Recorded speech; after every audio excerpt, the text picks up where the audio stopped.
vais commencer avec une question. Pourquoi aime-t-on tant le circuit Gilles Villeneuve de Montréal ?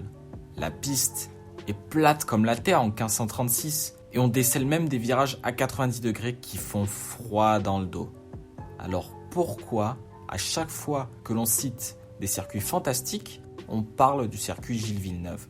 La raison est simple, les courses sont folles au Canada. Ne me demandez pas pourquoi, c'est impossible d'y répondre. Quelque chose que je ne saurais expliquer fait en sorte que, chaque année, il s'y passe un truc de dingue. Tenez, prenez l'édition 2007 en exemple. Théâtre de la première victoire de Lewis Hamilton en F1, le Grand Prix du Canada 2007 est fou dès le départ. Alonso fait du hors-piste, Massa est disqualifié, Kubica s'accidente et la voiture de sécurité est de sortie. Quelques minutes plus tard, une fois le circuit nettoyé, la voiture de sécurité éteint ses phares pour signaler son retour au stand. Le drapeau vert, signe de reprise de la course, est logiquement brandi devant Lewis Hamilton, imperturbable leader.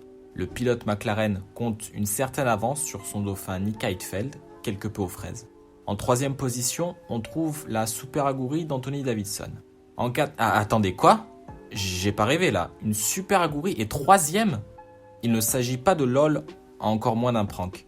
C'est réellement arrivé pour de vrai.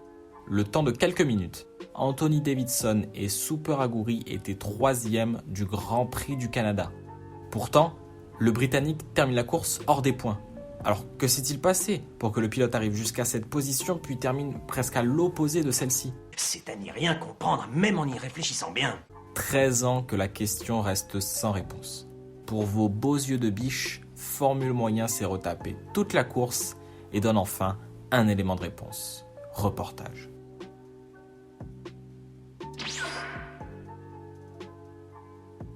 Si pour vous, Super Aguri, c'est du japonais, alors permettez-moi une brève parenthèse pour vous expliquer un petit peu ce que représentait cette écurie. Déjà, vous partez bien, puisque, en effet, c'est une équipe japonaise. Habile. Elle aurait pu s'appeler un prétexte pour faire rouler Takuma Sato F1 Team, que ça aurait été pareil. Parce que Honda est bien embêté fin 2005 lorsqu'il libère Sato de ses obligations. Alors le grand H a une idée de génie. Donner de l'argent à quelqu'un pour qu'il monte une équipe et l'embauche à son tour. Ici, le quelqu'un s'appelle Aguri Suzuki. Et ce n'est pas n'importe qui. Cet ancien pilote fut le premier japonais à monter sur le podium, c'était même chez lui, au Japon donc, en 1990. Mais s'il était plutôt bon pilote, son équipe, elle, ne l'est pas du tout. Il faut dire que malgré le soutien indéfectible de Honda, l'écurie nommée Super Aguri est pauvre comme Job. Pas de sous égale pas de ressources pour fabriquer sa propre voiture. Alors on commence par faire rouler des châssis à rose vieux de 4 ans que même Enrique Bernoldi en personne, il a rien pu faire avec. On lui fait une bise d'ailleurs à Enrique et je vous invite à aller voir ma vidéo sur son quart d'heure de gloire en Formule 1. Croyez-moi, ça vaut le coup. Pour moi, en 2 mots, au-dessus de lui, il n'y a personne, en dessous de lui, il n'y a personne.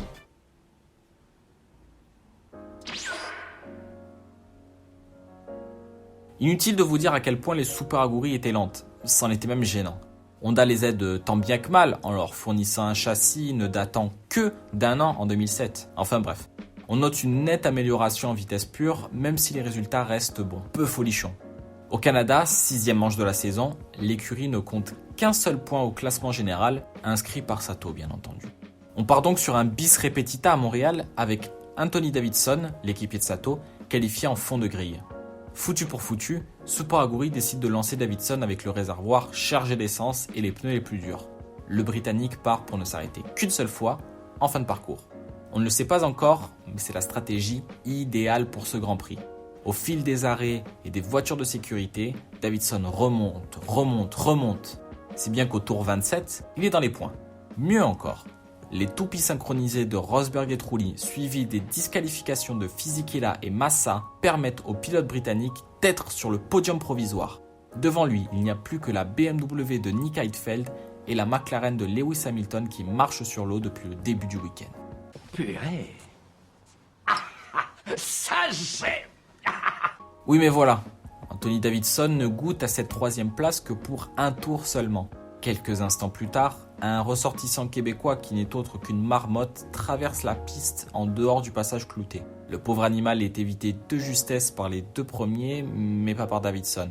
Son système de direction a souffert dans le choc, c'est logique, et le pilote ne peut pas éviter l'entrée des stands qui se dressent devant lui. Dans le garage, les mécanos Super Aguri ont les yeux rivés sur la course et ne se rendent pas compte que Davidson les attend quelques centimètres plus loin. L'arrêt imprévu est difficilement exécuté et Davidson passe de la 3e place à la dernière avec un tour de retard. Lorsque le drapeau à damier s'abaisse, le Britannique est hors des points.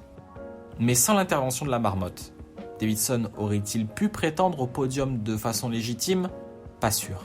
Certes, sa stratégie était idéale, mais son arrêt au stand planifié l'aurait fait reculer obligatoirement de quelques positions, et en plus de ça, il aurait eu les mauvais pneus. Difficile dans ce cas de remonter, mais bon, difficile également d'extrapoler sur un scénario qui n'a jamais existé. Non, mais attendez. On n'a pas parlé de l'autre pilote Super Aguri.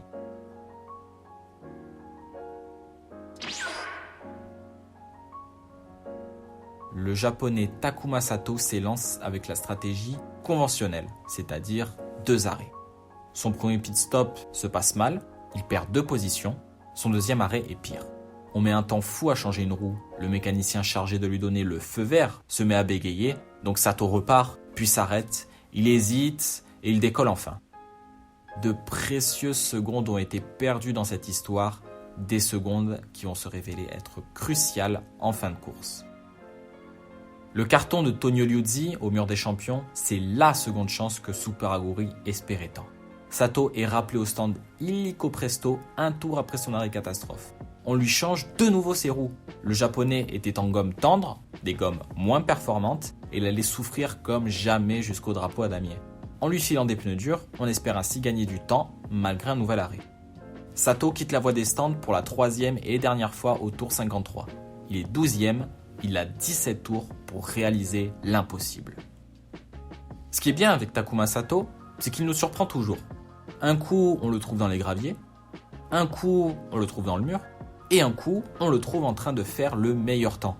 Fort heureusement pour les nerfs de son écurie, Sato est dans un très grand jour.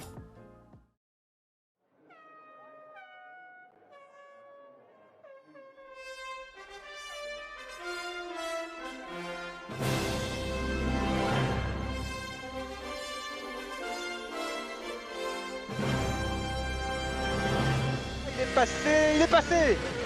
Il est bon. Takuma Sato. Bravo. Takuma Sato déchaîné. Et il va passer. Bravo, Quel, magnifique. quel dépassement autoritaire. Takuma Sato. Les supporters de Takuma Sato peuvent applaudir des 2 mains parce que non seulement il faut le faire, mais il faut avoir le cœur pour y arriver.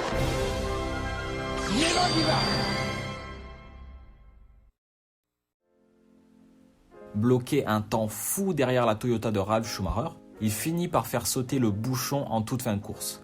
Au QG de Honda, à Minato, on sourit comme quand t'ouvres la boîte de 9 nuggets, tu vois ce que je veux dire, et que t'en trouves 10 dedans.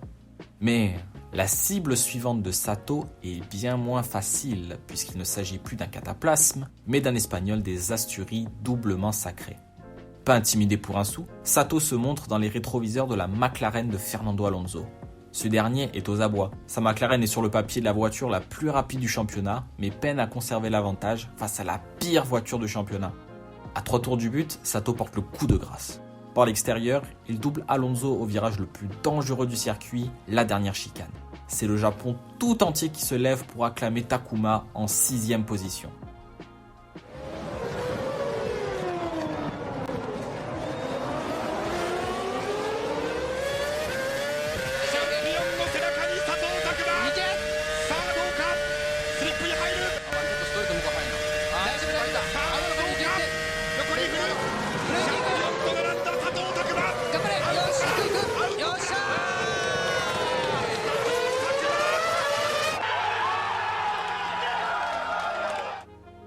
Il lui manque une poignée de tours pour gratter quelques places en sus, mais Sato vient de secouer la planète F1. Il signe le meilleur résultat de Super Aguri, l'équipe la moins riche du plateau, avec une voiture vieille d'1 an et une stratégie catastrophique en prime. Si ses arrêts s'étaient mieux déroulés et qu'il n'avait pas passé autant de temps coincé derrière Schumacher, alors peut-être que ce n'est pas Alexander Wurz, qualifié 18e, que l'on aurait vu sur la 3e marche du podium, mais bel et bien la Super Aguri de Takuma Sato. Appelez-moi un rêveur, mais je sais que je ne suis pas le seul. Utopiste. Alors bien sûr, avec des si, c'est facile de réécrire l'histoire, c'est si facile. Mais encore aujourd'hui, je suis convaincu que l'équipe japonaise avait toutes les cartes en main pour signer un résultat sensationnel au Canada. Le seul circuit du calendrier qui peut nous donner des courses aussi incroyables. Allez, à la prochaine. こちらもお祭り騒ぎ。拓磨がまたまたやってくれた。アグリ代表、感動というよりも、いやー、驚いた。やりましたまあ混乱もあったんだけど、ピットストップ入るのに大荒れのレースを乗り切ったチームアグリ。俺たちグランプリボーイズ。